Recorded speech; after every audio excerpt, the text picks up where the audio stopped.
നമുക്ക് രജിസ്റ്റർ വിവാഹം നടത്തിയാലോ? ഒരു സേഫ്റ്റിക്ക് വേണ്ടി. പിന്നെ വീട്ടുകാരെ സമ്മതിച്ചാൽ ഒരുമിച്ച് ജീവിക്കാം. എൻ്റെ കൃഷ്ണ, അതൊന്നും വേണ്ട. വീട്ടുകാരെ വിഷമിപ്പിച്ച് നമുക്കൊരു ജീവിതം വേണ്ടടാ, ശരിയാവില്ല. അത് കേട്ടതും അവളിൽ ഉറങ്ങിക്കിടന്ന നാഗവല്ലി പുറത്തേക്ക് ചാടി. പിന്നെ അവിടെ തെറിയുടെ പൂരമായിരുന്നു. അവസാനം തെറി അവസാനിപ്പിക്കാൻ വേണ്ടി ഞാൻ ഗംഗേ എന്ന് വിളിച്ചത്. നിന്നെ പോലെ ഒരു അമ്മോൽ ബേബിയെ കല്യാണം കഴിക്കാൻ എൻ്റെ പട്ടി വരും.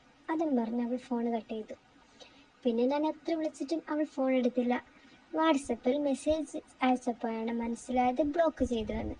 പിന്നെ ചില സ്ഥലങ്ങളിൽ വെച്ച് ഞങ്ങൾ ഇടയ്ക്ക് കണ്ടിരുന്നെങ്കിലും അവൾ മുഖം തിരിച്ചു നടന്നു.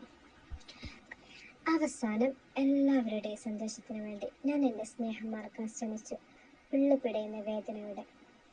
പക്ഷെ എത്ര ശ്രമിച്ചു